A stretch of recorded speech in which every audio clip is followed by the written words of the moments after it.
Bonjour, mesdames et messieurs. Bienvenue à votre émission Mosaïque, l'émission culturelle régionale qui vous parvient de la maison de Félix Leclerc à Vaudreuil-Dorion. Alors aujourd'hui, on a le grand plaisir, pour la première fois à l'émission Mosaïque, de recevoir un danseur, Sam Hans Abraham. C'est bien ton nom? Ouais, C'est ça? ouais. Je suis correct? Alors, Sam Hans, d'abord, nous, on est absolument ravis d'avoir un artiste d'une nouvelle discipline. Alors, bienvenue. On va faire connaître enfin des gens du milieu de la danse. Alors, la danse, c'est vaste. Il y a Ouais. beaucoup de types de danse, mais quel type de danse tu pratiques? Donc, pour commencer, merci de m'avoir accueilli ici, c'est vraiment apprécié. Moi, en fait, je pratique beaucoup le hip-hop. Donc, il y a plusieurs styles de danse et le style de danse principal que je pratique, que je maîtrise plus, c'est le hip-hop. Donc, ça fait partie de la danse urbaine. Il y a différents styles. Peut-être que vous avez déjà entendu parler du breakdance, du Ouais. walking, du dancehall. Oh non, Non. ben, je pense qu'il va falloir que tu nous inities à ça, parce que c'est quand même, il y a beaucoup, parce que breakdance, oui, puis d'ailleurs, des fois, à la télé, dans des films, on voit pas mal ça, mais des fois, c'est mêlé, d'ailleurs, ces styles-là, hein. Mhm. Ils se rencontrent sur scène. Ouais. OK, puis, mais bon, toi, tu es un gars de la région, donc, puisqu'on Mhm. t'a invité ici, c'est parce que on invite plutôt les gens, les artistes régionaux, puis les gens qui, aussi les artistes qui viennent en région fréquemment ou qui sont des acteurs importants. Donc, tu es un gars t'es né ici ou t'as vécu, ou en tout cas, t'es installé ici? Raconte-nous un petit peu là, d'où tu viens. Donc, en fait, je suis d'origine haïtienne. Donc, mes deux parents sont haïtiens. Puis, je suis né à Montréal, en fait. OK. J'ai passé une bonne partie de mon enfance dans Ville-Saint-Laurent, à Montréal, pour ensuite déménager à Vaudreuil lorsque j'étais en cinquième année. 10 Donc, ans. À exactement. l'âge de 10 ans. OK, OK. Bon. Puis, C'est une grosse différence avec Ville-Saint-Laurent?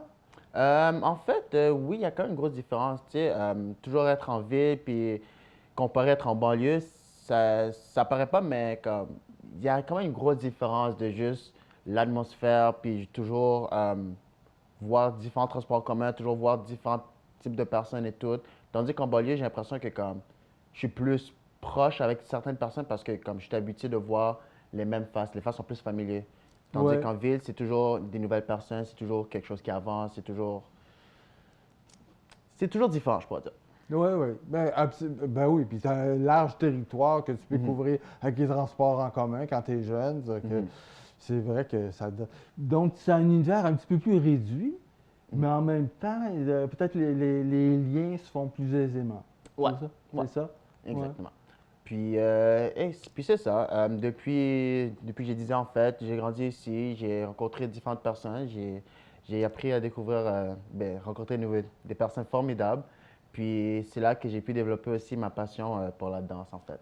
Ouais, mais comment c'est arrivé? Qu'est-ce qui s'est passé pour que tu décides là, de faire de la... d'abord, on ne décide pas au départ d'une carrière, mais qu'est-ce qui t'a passionné dans la danse? En fait, depuis que je suis tout petit, j'ai regardé beaucoup d'émissions de danse. ABDC, je sais pas si ça vous dit quelque chose. Je dois Non? t'avouer, non, mais j'espère que pour nos spectateurs, oui. OK, oui. Donc, ABDC, en fait, c'est une émission américaine, beaucoup basée sur la danse. Puis, en fait, c'est une compétition de danse qui réunit environ, je pense, 12 crews de danse. Puis, à chaque semaine, ils ont une série de défis à faire. Puis, les deux équipes les plus faibles vont s'affronter et l'équipe du vainqueur va rester pour la prochaine semaine. Et en fait, après 12 semaines, il y a un vainqueur. Puis, le vainqueur, en fait, l'équipe va gagner une somme d'argent et différents contrats aussi par la suite pour pouvoir les aider dans l'industrie de la danse. OK. Et ça c'est un aspect dans la danse urbaine Mhm. qui leur est exclusif, presque. Mais peut-être qu'encore aujourd'hui, il y a de plus en plus de concours de danse dans différents domaines.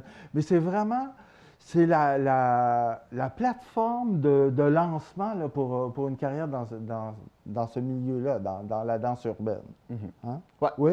ouais. C'est vraiment il n'y a pas d'autre voie pour développer ça. En Oui? fait, il y a différentes voies. OK. Les émissions télévisées, c'est pas la seule façon. Oui, ça aide beaucoup, mais veux pas, il y a différents projets qu'on peut faire aussi. Souvent les artistes En tout cas, maintenant, les artistes sont beaucoup plus à la recherche de danseurs pour leurs vidéoclips, ou quoi que ce soit, quand ils ont des shows à faire ou vraiment n'importe quoi. Des artistes adorent inviter des danseurs pour ajouter ces petites sauces, je pourrais dire, dans leurs projets. Euh, il y a aussi différentes personnes qui vont chercher des contrats avec les danseurs pour pouvoir les aider à faire des vidéoclips, les pousser à faire des différents spectacles, juste avoir une différente perspective de vue pour voir comment ils peuvent rendre leurs vidéos intéressantes. Il y a beaucoup d'affaires en fait qu'ils peuvent faire aussi par rapport avec la danse. Ouais, mais il faut comment tu te fais connaître comme un danseur? Là, toi, tu es en hip-hop, OK? Ouais. Comment tu fais danseur de hip-hop, là, d'abord, OK, ouais, ouais, réponds d'abord à cette question-là, parce que Ouais. j'ai beaucoup de questions qui se bousculent Allez-y, dans ma allez-y. tête, là. Vas-y donc. Donc, comment tu fais, là? T'aimes danser, Mhm. les gens, tes amis, tout ça, trouvent que tu es bon. Tu vois, tu te compares un petit peu parce que tu as, des modèles à la télévision ou ailleurs, là. Ouais. Ben, puis, bon, qu'est-ce que tu fais? Euh, Pas vous mentir, il y a beaucoup de bouche-oreille qui se fait. Donc, qu'est-ce qui va se passer? Je vais commencer à danser dans mes studios ou avec mes amis, puis parfois juste faire des petits vidéoclips.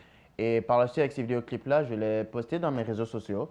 Euh, on vit dans un monde où que les réseaux sociaux prennent beaucoup. Oh, t'as raison. Aujourd'hui, c'est un outil extraordinaire. Ah Exactement. oui. Puis le breakdance, non, non, attends, excuse-moi, hip-hop, dans ton cas, Ouais. OK, t'apprends ça comment? Est-ce qu'il y a, t'apprends ça dans la rue avec les amis ou est-ce que c'est des cours? Tu sais, ou c'est un mélange des deux? Toi, comment ça s'est passé pour toi? Ben, moi, en fait, c'était vraiment un mélange des deux. Il y avait des studios de danse qui offraient des cours de danse, mais moi, je n'étais pas trop confortable auparavant lorsque j'ai commencé. Donc, j'apprenais vraiment avec mes amis. Puis, je regardais des vidéos aussi sur Internet, beaucoup plus sur YouTube pour voir, ah, OK, comment il fait tel mouvement. Puis, je regardais des tutorials. Puis, c'était vraiment long parce que c'était comme, personne n'était là pour t'assister vraiment. Tu regardais la vidéo et tu comme, OK, maintenant, comment je fais pour apprendre ce mouvement-là, même s'il me l'a appris. Comme le fait d'apprendre à travers d'un écran, puis quelqu'un est juste à côté de toi pour t'aider, c'est C'est pas complètement différent. pareil, hein? Exactement. Non, non, non. Donc, moi, Non. c'est vraiment comme ça que j'ai commencé. J'ai regardé des vidéos, j'avais mes amis qui étaient là pour me supporter. Puis, on faisait beaucoup des réunions où on faisait juste s'amuser, puis on dansait ensemble. Quand on allait à des parties ou quoi que ce soit, on était ensemble, puis tu sais, on dansait, on faisait des cercles, puis on avait vraiment beaucoup de fun. Mm. Et par la suite, j'avais quelques amis qui m'ont dit au secondaire comme moi, Sam, t'es vraiment bon en danse, tu devrais peut-être aller t'inscrire dans un studio de danse pour voir comment c'est. Puis au début, j'étais un peu sceptique. J'étais comme, je sais pas si je vais en faire ça. Tu sais, quand je voyais plus comme, c'est beau à voir et tout, mais je sais pas si je vais vraiment m'investir mon temps là-dedans. Ouais. Et par la suite, après quelques années, j'ai juste décidé, tu sais quoi, je vais aller m'inscrire dans un studio de danse et je vais voir à quoi ça ressemble. Et lorsque je l'ai fait, c'était la meilleure décision que j'ai pu faire de toute ma vie. Ah, donc ça sert à quelque chose. T'as vraiment Oui, appris des choses, ouais, exactement. puis, puis c'est un milieu aussi. C'est ouvrait ton milieu davantage, Ouais, j'imagine. Ouais. exactement, exactement. Parce qu'en fait, ça paraît peut-être pas, mais la danse, c'est presque comme si ça avait son propre univers. Ouais. C'est pas tout le monde qui peut vraiment comprendre les danseurs, puis comprendre qu'est-ce qu'ils essaient d'exprimer par rapport à leur danse, puis leur mouvement, puis comment ça les fait ressentir aussi. Ouais. Donc, une fois que j'ai découvert la danse, moi, ça m'a juste permis de me libérer d'une autre façon, puis de comprendre beaucoup d'affaires par rapport à ma vie et par rapport à la vie en général aussi. Et Tu veux dire, le travail physique, ça éveille des choses à l'intérieur qui remontent. oui, oui, exactement. Parce que, veux pas, lorsqu'on est un danseur, il faut prendre soin de son corps. Ouais. Et en prenant soin de son corps, tu comprends différents aspects par rapport à toi aussi. Tu comprends que, OK, peut-être je ne peux pas trop pousser ma jambe droite. Donc, qu'est-ce que je peux faire à la place qui pourrait aider à soutenir mon corps ou qu'est-ce que je pourrais faire à la place maintenant sans trop blesser des endroits de mon corps qui sont plus fragiles. Ça te fait réaliser aussi par rapport à ton alimentation, qu'est-ce qui est bon pour toi, qu'est-ce qui est pas bon pour toi. Parce Ouais. que, veux pas, les danseurs, on est comme des athlètes. Ah On doit oui, beaucoup se absolument. pousser, on doit prendre soin de nous et faire différentes affaires pour pouvoir justement rester en forme et en santé et pouvoir continuer à bien performer. Ouais. On dit d'ailleurs que, tu sais, que les émotions restent dans le corps, hein, Mhm. en quelque part, parce que même si tu n'es pas blessé, et certaines choses peuvent faire remonter les émotions. Donc, Ouais, vous vivez tout ça, ça vous fait grandir à ouais, travers ça. exactement. Ah oui. Puis tu sais, donc, puis là, c'est tellement exigeant, là. En tout cas, moi, ce que j'ai vu, peut-être plus le break dance, Mhm. mais toute la danse urbaine, ça demande, mais tout le travail des danseurs, de toute façon, quelle que soit la pratique, c'est un don de soi important. Ça veut dire que quoi? Tu es obligé de pratiquer tous les jours? Est-ce que c'est comme un musicien qui doit faire ses gammes au quotidien pour entretenir ton corps, ta danse, puis pour développer aussi? J'imagine que vous développez des styles aussi. Bien sûr, bien sûr. En fait, il y a plusieurs styles qui sont déjà créés puis qui sont là. En fait, lorsque tu apprends un style, tu dois apprendre les fondations, donc la base, c'est quoi les mouvements de base que tu peux apprendre et tout. Et par la suite, tu peux développer ton propre style. Donc, ça vient à l'aspect de la danse, le côté plus freestyle, en fait. OK. Le Puis, freestyle, ça veut dire que tu fais rencontrer à la fois, tu crées des mouvements originaux qui font pas partie d'une école en particulier, puis tu fais rencontrer aussi des influences de d'autres styles de danse urbaine ou même en dehors de la danse urbaine, que tu peux aller chercher des inspirations. oui, kind of. En fait, avec le freestyle, qu'est-ce qui est intéressant avec? Il y a plusieurs personnes qui vont voir le freestyle d'une autre façon. Moi, personnellement, je le vois, c'est une façon de s'exprimer et de juste pouvoir se libérer et de faire différents mouvements. Il n'y a Ouais. pas nécessairement un style assigné au freestyle, à moins que tu décides de, tu sais quoi, je vais faire un freestyle entièrement hip-hop, je vais faire un freestyle entièrement breakdance. OK. Mais sinon, un freestyle, c'est vraiment, tu fais ce que tu veux et tu laisses ton corps te guider avec la musique qui joue. Puis c'est vraiment ça. Ça, c'est plus du freestyle. Puis t'évalues, ça te prend. D'abord, OK, on le fait d'instinct ou d'intuition, Mhm, mais après ça, ça te prend des pairs ou des amis qui vont pas te juger, mais t'évaluer ou t'aider, te guider. mhm. Ouais, OK. Et là, préférablement, oui. l'école, peut-être, elle devient importante à ce moment-là. Ou c'est le groupe d'amis, ou c'est l'école. En fait, ça dépend encore, c'est quoi ton environnement. Si tu apprends des cours de danse dans une école, en particulier, donc, par exemple, tu veux pousser ton contemporain et tu veux aller, par exemple, étudier à Montmorency Oui. ou qu'ils offrent des cours de contemporain et ballet, oui, ça peut être bon. Toi, tu as étudié à Montmorency, Oui, hein? j'ai étudié à Ah, Montmorency. OK, OK, d'accord. Excuse-moi de t'interrompre comme ça. C'est correct, c'est correct. Donc, en Oui, fait, ouais, j'ai étudié à Montmorency pendant un an justement pour apprendre davantage sur le contemporain et le ballet. oui. Puis, justement, je trouvais que ça cherchait quelque chose par rapport à mon style lorsque je freestyle. Mais sinon, qu'est-ce qui peut beaucoup aider par rapport à ton freestyle? Ben, développer ta danse, c'est vraiment avoir un entourage justement qui pratique ce milieu-là, dans ce milieu. Et aussi juste se filmer puis regarder aussi, voir qu'est-ce que tu trouves intéressant, qu'est-ce que tu trouves moins intéressant, qu'est-ce que tu peux arranger. Donc, Ah, l'effet de miroir, puis oui, c'est vraiment. Ah oui, t'as raison. ouais, Ben oui. ouais. Puis se filmer, c'est pratiquement être son propre public, puis Mhm. être capable de juger de son travail. Exactement, C'est un ouais. effet de miroir. Ouais. Mais tu sais, C'est fondamental. c'est toujours bon d'avoir quelqu'un proche de toi pour te dire, ah, mais tu sais, ce serait intéressant si tu pourrais baisser un peu plus lorsque tu fais ce mouvement ou danser Ouais. plus gros. Tu vois, comme c'est toujours bon d'avoir différents avis de différentes personnes justement pour les aider à grandir. Puis, veut pas, dans la danse, c'est un peu comme plusieurs arts ou plusieurs habilités que tu veux développer. Donc, si tu veux devenir maître dans un style, tu dois le pratiquer pratiquement à chaque jour et te pousser mentalement et physiquement pour pouvoir arriver.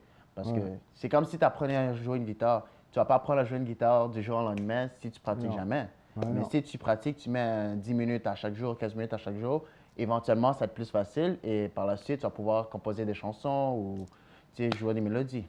Ouais, Donc, ouais. absolument. Ouais.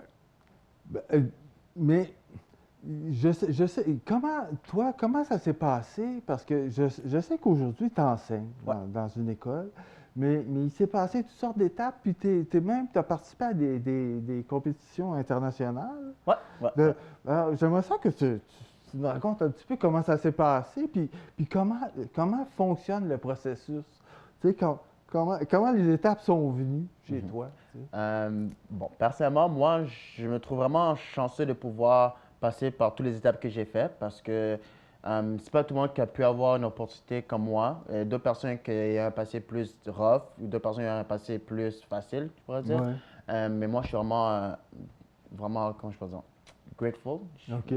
Donc, Oui, Donc, moi, comment ça a commencé, en fait, c'était mon ami était déjà dans le milieu de la danse depuis facilement 5 6 ans. Puis, il était déjà professeur et danseur. Justement, mon ami, c'est Daniel Tulle. J'étais à la même école secondaire avec lui. Puis, par la suite, celui qui, de temps en temps, il me poussait comme, oh, yo, est-ce que tu es dans d'apprendre tel mouvement? Est-ce que tu apprends tel choré et tout? Puis, j'étais comme, tu sais quoi, pourquoi pas? Puis, j'apprenais des mouvements et j'ai beaucoup poussé mon côté freestyle avec lui. Parce que lui, c'est un freestyler de base aussi, puis on dansait beaucoup ensemble. Puis il m'a beaucoup appris des mouvements avec mes mains aussi. Ça s'appelle du tutting, en fait. Puis ça rentre dans l'aspect popping, où tu fais des illusions, des mouvements avec tes mains et tes Ah doigts. oui, j'ai vu ça. Oui, Donc, oui, oui, OK, oui. j'ai commencé avec tout ça. Puis par la suite, lui, il m'a poussé. Il était comme, ah, viens prendre mon cours de danse que j'offre au studio Funky Step.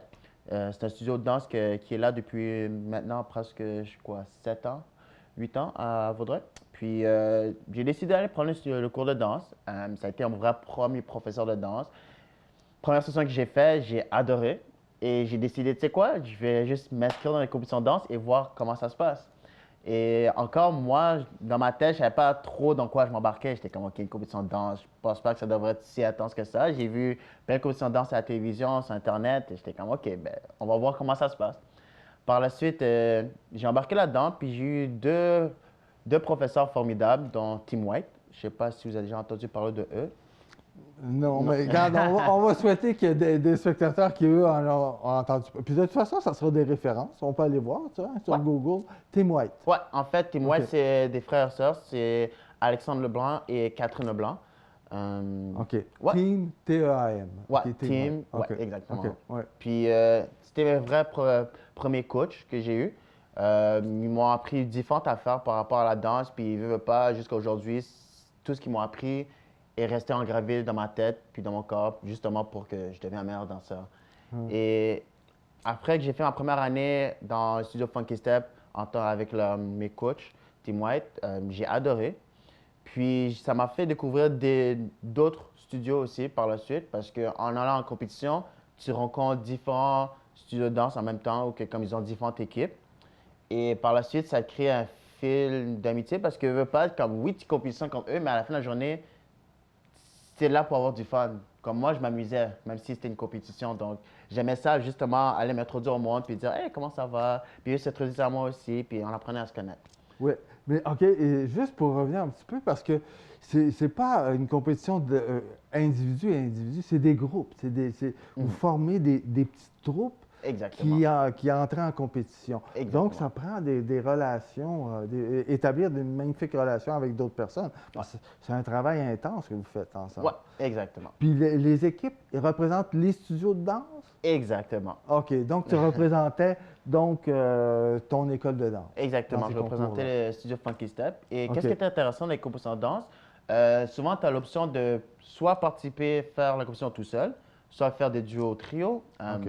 faire des petits groupes qui ont environ jusqu'à 5 à 6 personnes, ou faire un peu plus des plus gros groupes qui contiennent jusqu'à 10, 11 personnes. Wow. Ou tu peux faire des méga crews qui, eux, généralement contiennent jusqu'à une quinzaine de personnes et plus. Puis moi, lorsque j'avais participé à ces compétitions-là, j'avais fait petit groupe, donc on était 8 environ. Et par la suite, on est parti compétitionner et j'ai commencé à découvrir différentes personnes et différents aspects par rapport à la danse. Et c'est là que quelque chose à l'intérieur de moi s'est juste réveillé. Puis quelque chose m'a juste dit, Yo Sam, continue à pousser la danse. Il y a quelque chose qui me faisait rêver le matin. Puis j'étais comme, oui, je veux danser. Oui, je veux continuer. C'est la première fois que je chantais cette joie puis cette excitation de juste me lever le matin et comme, ouais, je vais aller danser. Je veux vraiment pousser ça. Je veux work out et voir jusqu'à où je peux aller avec. Ah. Et après la première année de compétition, j'ai découvert un nouveau studio de danse, en fait, qui s'appelle Rebelle et Vagabond, situé à Laval. Donc, pendant pratiquement 3 ans, j'arrêtais pas d'aller là-bas chaque jour. Oh, chaque jour. Chaque Oh, jour. oh, wow, wow, wow. Donc, OK. vraiment, du lundi au vendredi, j'étais là-bas, je dansais, j'apprenais différents styles de danse. J'apprenais à comment contrôler mon corps, puis comprendre qu'est-ce qui fitait bien, qu'est-ce qui fitait pas bien. Et justement, avec les excellents professeurs là-bas, j'apprécie vraiment tous les efforts qu'ils ont mis là-dedans sur moi. Parce que, veux pas, c'est grâce à eux, je suis rendu à la personne que je suis présentement, puis je peux justement pousser ma carrière de danse. Donc, les compétitions internationales, tu as commencé avec le studio ici à Vaudreuil-Dorion. Ouais. Puis après ça, maintenant, tu compétitionnes. Est-ce que tu continues à faire de la compétition? Ou est-ce que, en tout cas, tu as représenté Rebelle et Vagabond, c'est ça? Exactement. OK? Pendant plusieurs années, j'ai représenté Rebelle et Vagabond. OK. Et en fait, je suis pas resté trop longtemps dans la branche compétitive parce que moi, personnellement, oui, je suis une personne compétitive, mais j'aime ça apporter l'aspect fun et juste amical par rapport à la danse. La joie. Exactement. La joie de danser. Exactement. Ouais. Tu vois, puis souvent, dans les compétitions, le monde a tendance à perdre le fun dedans. Ils veulent tellement juste avoir la médaille et dire, OK, moi, je suis le meilleur danseur, mais... Ils perdent la connexion intérieure. Exactement. OK. Mais OK, attends, mais tu es allé dans des compétitions internationales. Là, on n'a pas parlé. Où es-tu allé? Puis c'était quoi le contexte de la compétition? En fait, il y a plusieurs compétitions que je suis allé. Il y en a une qui est quand même assez gros à Québec. Ça s'appelle Hit the Floor. Puis ça, c'est une bonne compétition de danse assez reconnue à travers le Canada, je pense. Puis il y a une autre compétition de danse assez, beaucoup plus grosse que Hit the Floor. En fait, ça s'appelle HHI, Hip Hop International. Et je pourrais presque dire que c'est comme les Olympiques de la danse. Oh, Donc, wow. en fait, plusieurs pays vont s'affronter justement à cette compétition-là. Donc, pour commencer, c'est vraiment régional. On va commencer, chaque personne, chaque crew, je pourrais dire, vont aller compétitionner pour voir s'ils sont qualifiés pour le régional. Ensuite, s'ils sont qualifiés, ils vont passer au national. Ils vont faire leur performance. S'ils sont passés, ils sont qualifiés, ils vont envoyer un email, puis ils vont leur dire, OK, vous êtes bienvenus à participer à HHI Official et vous pouvez compétitionner à la plus grande compétition du monde. Par la suite, tout dépendant c'est où, chaque année, ça change d'endroit. Moi, lorsque je l'ai fait, c'était à Arizona. J'ai voyagé à Arizona, puis j'ai pu expérimenter quelque chose de formidable de compétitionner contre plusieurs équipes à travers le monde. Et c'était vraiment intéressant parce que lorsque je suis allé en tant que mega crew et on est arrivé 16e à travers le monde, dans tout le monde. So, ouais. Puis il y a combien de pays qui participent à ça? À peu près, grosso modo, là, une idée générale. Là. Facilement, quoi, une trentaine, quarantaine de pays, même plus, je serais pas surpris. Wow. Wow, comme c'est vraiment gros. C'est vraiment important. Là, Mais oui. À chaque année, c'est comme un sort de rituel où que beaucoup de danseurs vont juste regarder tout ça, puis ils vont être là pour supporter leur pays, puis vraiment envoyer des bonnes ondes positives. Donc, Samas, je dois dire les deux, tes amis t'appellent comment? En fait, mes amis m'appellent Sam Sam. Sam? Ouais. Okay. Wow, c'est merveilleux. Wow, c'est le fun. Ouais. Tu sais qu'il y a un personnage animé français qui s'appelle Sam. Le plus petit des grands héros? Je pense que oui. Oui. Tu connais ça? Ah, OK, c'est toi, Sam. Oui. OK, fantastique. Écoute, c'est ça. Alors aujourd'hui, tu enseignes. Ouais. J'imagine que c'est le cœur de ta vie. Puis tu as des performances ça et là parce que tu es dans un réseau que les gens doivent te connaître. Puis, alors c'est comme ça que tu arrives à vivre de ton art. Ouais, en fait, c'était pas facile au départ, mais j'ai finalement réussi à gagner de l'argent et pouvoir vivre justement de mon art. C'était un long début, mais à la fin de la journée, j'apprécie vraiment et ça vaut vraiment la peine de passer toutes ces étapes-là. On voit que tu es un gars heureux, que tu es bien dans ta peau, c'est génial. Je te remercie beaucoup d'avoir partagé tout ça avec nous. Merci à vous. Puis d'ailleurs, mesdames et messieurs, Sam va vous offrir une performance. Je suis certain que ça va être magnifique. Alors, je vous invite à rester avec nous encore. Puis, je vous invite aussi à venir à nos prochaines émissions, d'être là la semaine prochaine pour notre prochaine émission Mosaïque, de votre émission culturelle régionale à la Maison Félix Leclerc. Alors, Sam, merci encore. Alors, bonne performance, j'ai hâte de voir.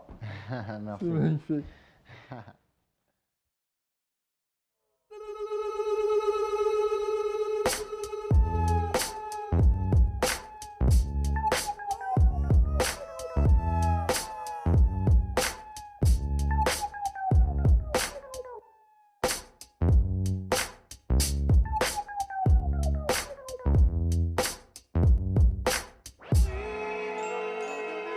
Only haters front, but shit that fame will bring. Only haters front, but shit that fame will bring. Only haters front, but shit that fame will bring. Only haters front, but shit that fame will bring.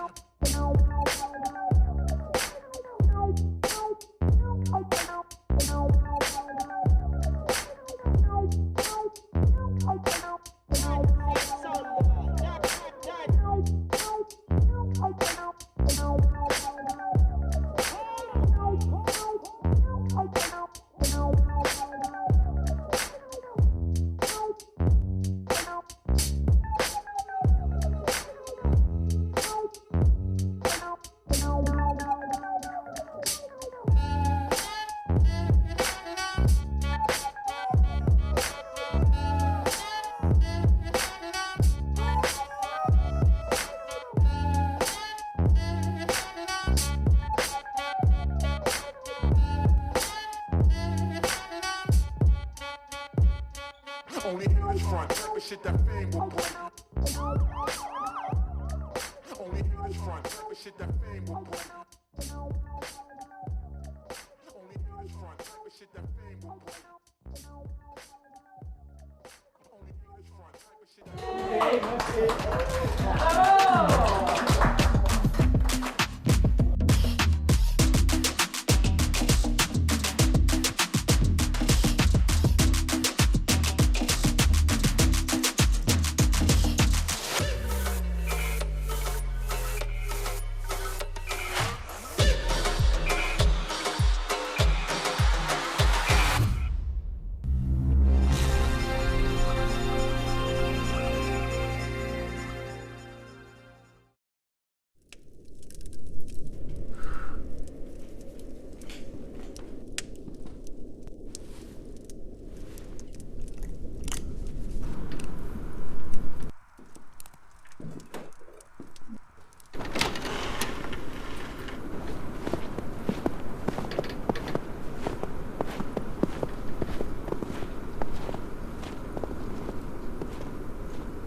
Saviez-vous que des solutions sont disponibles pour faciliter votre magasinage local sur achatlocalvs.com?